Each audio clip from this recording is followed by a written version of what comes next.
And now we're on the hunt for the elusive Fiddlehead Fern.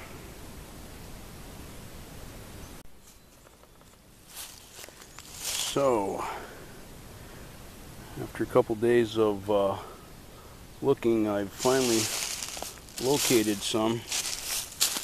A lot of them have already started to uncurl. If I look through, I can still find at least a small amount that are still ready. Looks like I should have probably been here last week. Maybe the moisture seems like they're a little earlier than usual. But I mean, we're gonna pick a few and look elsewhere. See if we can find some that are a little more to our liking. Anyways, I can show you the best way to identify the edible variety. You can see the brown papery-like covering and the groove in the stem. That's the telltale sign right there. Those are the ones you want. And, looks like I can get a couple right here. So it's not to deplete your supply. The general rule is to not take fiddleheads in a cluster less than 4. We've got 1, 2, 3, 4, 5 there. So we'll take a couple from that clump, and there's a bunch of other clumps, you know, just like them. And generally don't take them when the round portion is smaller than a dime.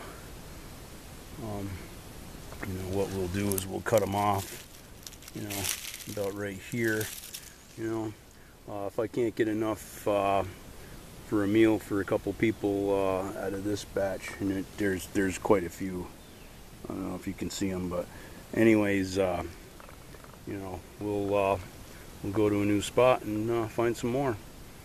But anyways, a little bit of success here, and onward we go.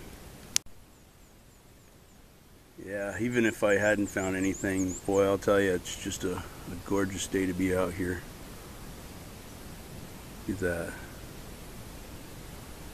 that. I should mention at this time, you know, when you're out foraging for fiddlehead ferns, to resist the temptation of trying them without cooking them. They're quite toxic when not cooked. So make sure when you do prepare them that you cook them well. You know, you can boil them, you can steam them. I've heard you can saute them, although I've never tried that. But just make sure you cook them well. From what I've you know, researched different places, they really aren't sure what causes the toxicity, if it's a bacteria or you know, some mechanism of the plant itself. But just make sure you cook them well, and you know, further along in this video I'll go into that a little more. But figured early on, you know, in case somebody didn't watch the whole video and decided to run out there and eat some fiddleheads, that you know, I want to make sure I got that out there. So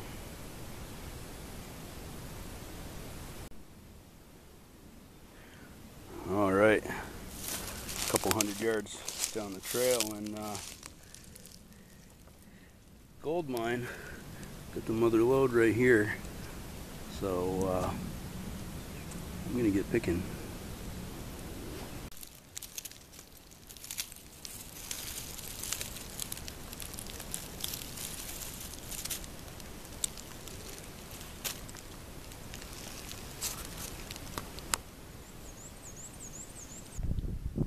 So for the cooking aspect of this video, I'm going to keep it pretty basic, you know, to go along with the concept of this channel being about survival and preparedness, and, you know, not a cooking show.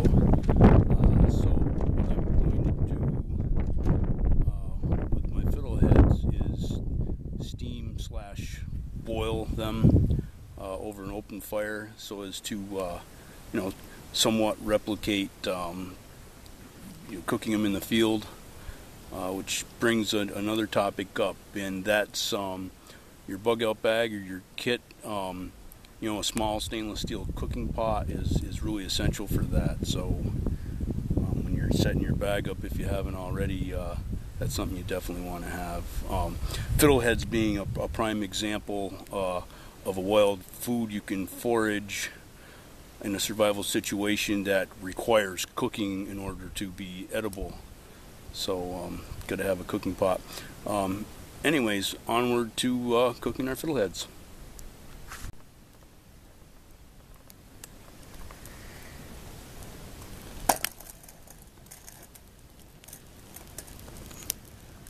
There, we should be able to get a good boil going.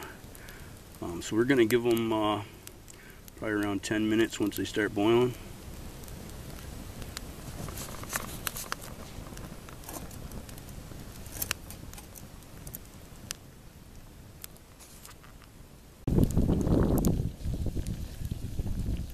Oh yeah, they started boiling in no time.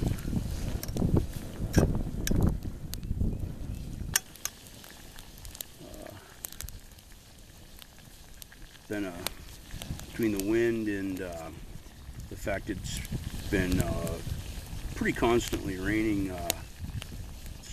I'm having to pretty much babysit the fire constantly, so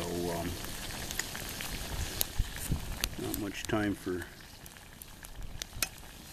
running the camera. And we're just about to our 10-minute mark now. I'll say again, make sure if you're picking these and eating them that you cook them well, because that really is required. And there's several ways that people do cook them. I mean, that you can do this here like we're doing.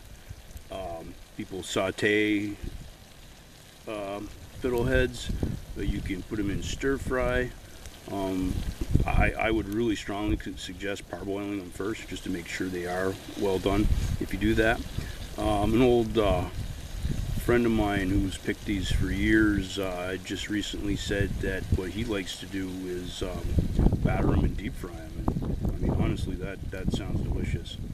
But anyways, they're just about done.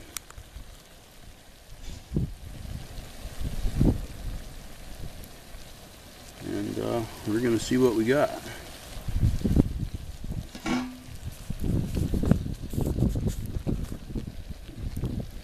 Pick myself out one here that I can pick up okay.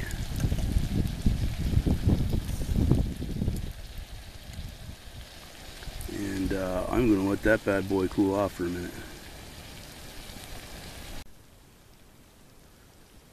And we'll see how we did.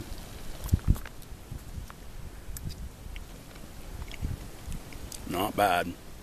Very well done, nice and tender. And I'm gonna go eat the rest of these with some dinner.